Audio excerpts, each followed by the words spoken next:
It has been far too long. Thanks so much for tuning in. This is Harvey's Huddle. I'm Jackson Harvey. Man, it's been like a month since I have been able to record an episode for you guys.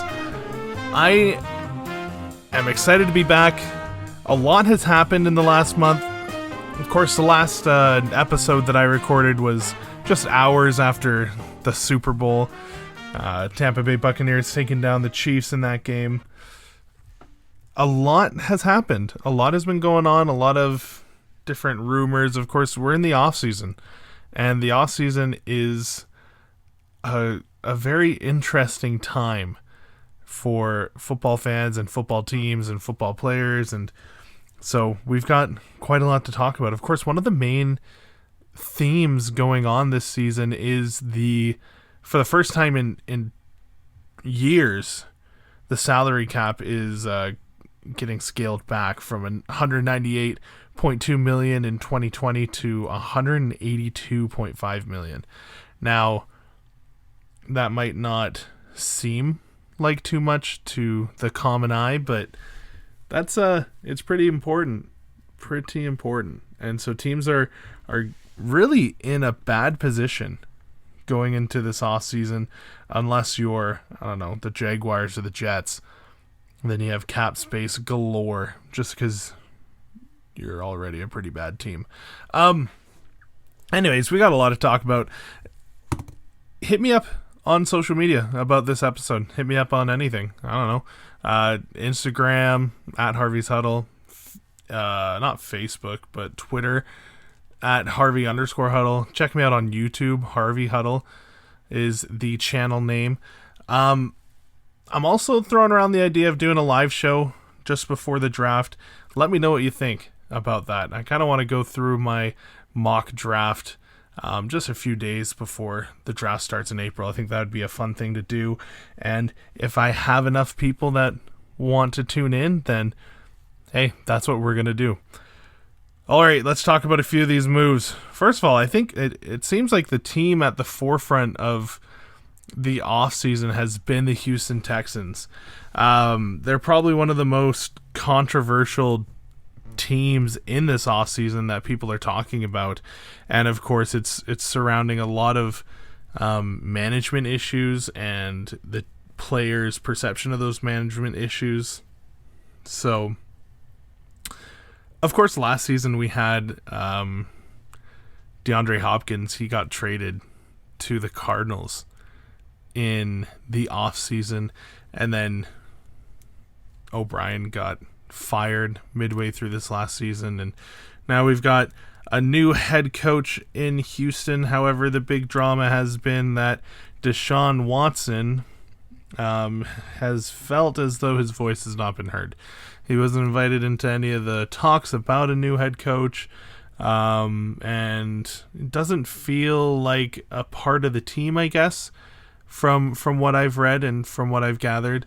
So he's demanded a trade. In fact, it looks like he's not only demanded a trade, but he said that he will not be playing for the Houston Texans again. Now, mind you, he's still got a few years left on his contract here. Some of you might be thinking, oh, okay, this sounds like Bell. He refused to play a few years back, and different situations like that. Bell was franchise tagged, and that's a little bit of a different situation. Yes, it's still within like management rights to franchise tag you, but he also has the right to sit out in that situation for another contract because he didn't sign the franchise tag yet. So a little bit different situation there with Bell, and I don't know, it feels like almost every season there's something like this that happens. However, it is not the same. JJ Watt actually demanded a release as well, and he got it, which is pretty interesting. We'll talk about that later, but I don't think that was a bad idea for the Texans. However, if Watson is traded, I think that is the worst decision that the Houston Texans could make. It's a terrible decision. A terrible decision to trade arguably your best player in a decade. Like, one of your best players, and that's also taking DeAndre Hopkins into account. Just one of the best Texans that have been around in a while. And I don't think they have to. A lot of people are saying, oh, free Watson. No, Watson still has years on his contract, and I think that he should be able to play. He should be playing under that contract. Just because you demand a trade doesn't mean that management needs to follow through, especially if you're one of your best players. That's just me, maybe, but I was talking to someone on Facebook, and they also brought up, well, if that's the case, then why are GMs allowed to release players? You saw Kyle Van Noy. He got released just a few weeks ago from the Dolphins. A fantastic defensive player, fantastic linebacker, just released by the Dolphins mid-contract. And, I wish that didn't happen either. I wish that kind of move wasn't allowed. And that's something that I've thought about a little bit. But I do think this is kind of different. Sorry about that noise. I was just playing with my pen. I really do think it's different. I think it's different, but it's the same, right? It's the same kind of outcome, like leaving the team, whether it's by the players' wishes or the GM's wishes. So it's the same kind of outcome, but I think like a coach is still going to play that player before he's released until they're released. If you want a trade, then yeah, sure, you can have a trade, but you still need to play for the team while you're on the team. And I think that a lot of people have been alluding to the fact that, oh, Tom Brady did it. Tom Brady didn't do it. Tom Brady's contract ran up with the New England Patriots, and he decided to not re-sign with them. No, I saw an article that saying that Tom Brady started a quarterback revolution. No, he did not. At least not in the way that people are saying he did. His contract ran up with the team. He decided to sign with another team. And even just yesterday, or just a few days ago, he decided to restructure his contract so that he made less money and the team had more money to work with. That's someone who's dedicated to his team. And I think if you want a quarterback revolution, that should be a quarterback revolution. Look at Dak Prescott's numbers, and Patrick Mahomes.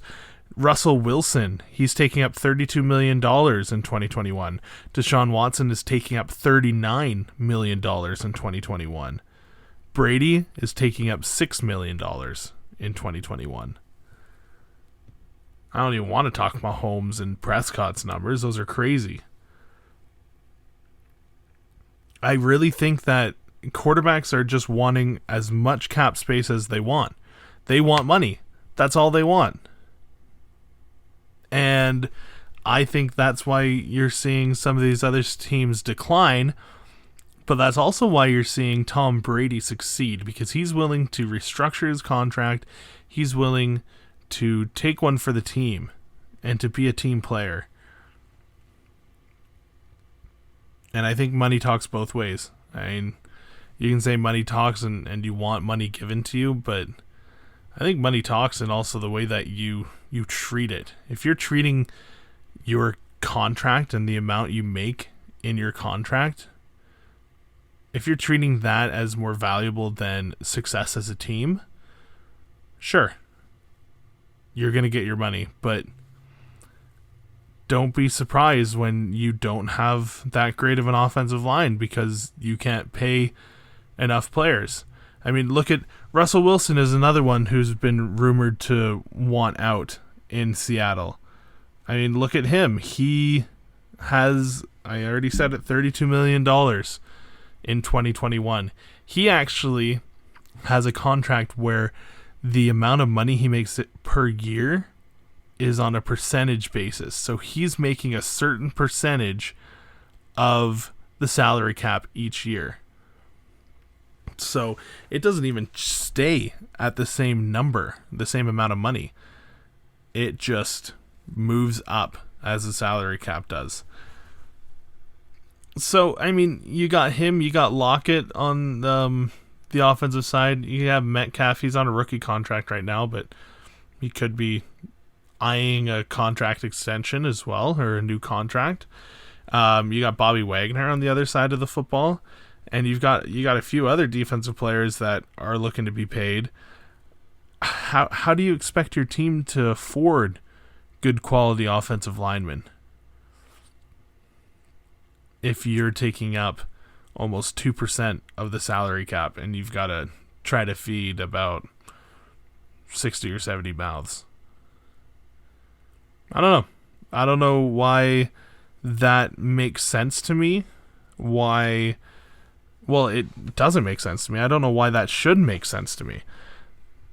If you want a good team around you, you need to be willing to make some sacrifices.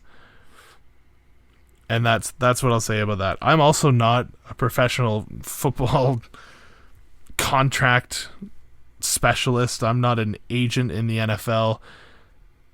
But those are my takes just from a simpleton perspective. Talking about money, not talking about money at all. That's an awful segue. But J.J. Watt, that one of the biggest moves, not the biggest moves, just surprising moves of the offseason is him signing with the Arizona Cardinals. What it came right out of left field. I really didn't expect it at all. And of course, if you've seen some of his some of JJ's media appearances in the last few weeks, he's said it was very deliberate. He made sure that no one knew where his head was at or what team he was looking for. So he kept it really under wraps. Some questions, though, have arisen about it. I mean, I didn't think Pittsburgh was ever in the running for Watt to sign. Of course, a lot of people wanted him to sign there because you have his two brothers, Derek and TJ, over there. But I don't think it made sense for him to sign with the Steelers, and it didn't make sense for the Steelers to sign him. I mean, of course, if you want to go sentimental reasons, then sure. But the Steelers didn't have enough cap space, and they don't really need him on defense, where they already have a lot of good names on that side of the football. Did Arizona really need it, though? I think they did. I think Arizona needed a good veteran presence on the defensive side of the football, especially on that defensive line. And I think, I mean, look at the NFC West now. You got Aaron Donald and J.J. Watt in the same division, which is pretty exciting. But I do think Arizona needed it. I think Arizona is going to have an anchor on their team, not just on the defensive side of the football, but all around. J.J. Watt brings a veteran captaincy. I mean, let's just say it. He's going to be a captain of the Arizona Cardinals next year. And he's going to be a leader on this team and bring the Cardinals to the playoffs. Can they win a Super Bowl, though? Watt has been interested in trying to win the big one. For a while there, it was rumored that he could sign with the Buccaneers and make another run with Tom Brady in Tampa Bay. But can they win a Super Bowl in Arizona? I think they can. I think they have a chance to. If they can get some of their pieces on offense to really mesh well in this offseason, yeah, they have a shot in winning the Super Bowl. Will it be difficult? Yes. But I think they have a few pieces that they can, and with Watt, like I said, I think that's kind of motivation that they need to make the next step. And finally, can Watt stay healthy? He has had so many injury problems. Can he stay healthy to lead the Cardinals? Especially as of late, he seems to have an injury every season almost. We'll see what happens, but I think that this is a decent signing, and it's hard to predict the impact that this can have because it came so out of left field. But I think he could really have a good impact on the Arizona Cardinals organization.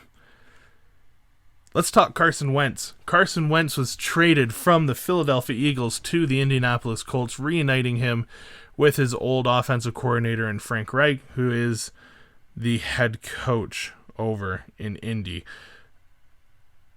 This was not a great situation for either side, but Wentz wanted to stay. Wentz loves Philadelphia, and I really believe he wanted to stay there. Management and coaching staff, they wanted to move on with a quarterback in with their rookie quarterback. The name escapes me, but I think it was a decent move for Philadelphia. I mean, Wentz didn't fit what they were trying to do, and I think it was better for both parties just to move on. I like this. I like Wentz reuniting with Reich in Indianapolis. Look out for the Colts next season, because with the Colts offensive line being as good as they are, with Jonathan Taylor being as explosive as he is and as he was in his rookie season, you've got some good pieces on defense. Dare I say, one of the best defenses in the AFC, if not the NFL. I mean, they were top 5 all season last year. Add a couple of good wide receiver prospects, maybe even draft a couple good wide receiver prospects. You have a force in the AFC, and the Colts need to do this right. They can get back on track and be one of the top 4, if not top 3 teams in the AFC if they can do this right. If they can surround Wentz with the right receivers, that's the thing, you already have an offensive line in place. You already have a great running back situation. You already have, you have T.Y. Hilton, and you have a couple of other receivers, but if you can get one or two more receivers to complement Hilton there, I think you have a chance to make a run in this next season. So look out for the Colts, because I really like that move, and I think Carson Wentz is going to really do well in Indianapolis. Lastly, let's talk about the Stafford Goff trade. This one was a big one. This one was one I didn't see coming personally. I don't know if anyone really did. It sort of came out of the blue. But congrats to the Rams. Give the Rams a round of applause, because they managed to use some of their draft capital that they had and get rid of a pretty bad contract that they signed with Goff. They kind of jumped the gun there, and they got rid of it. They got rid of a cap hit that would have decimated them with this cap reduction this past offseason. Not only that, but they got an upgrade on quarterback with Matthew Stafford. I do not like Goff. I do not think he's a good quarterback. I think he had one good stretchy season. It was kind of fluky in a way, and ever since he's been on again, off again. Some weeks he looks like a regular, I don't know, Peyton Manning, whatever. He looks like a good quarterback sometimes, but other times he looks like Cam Newton in a passing game.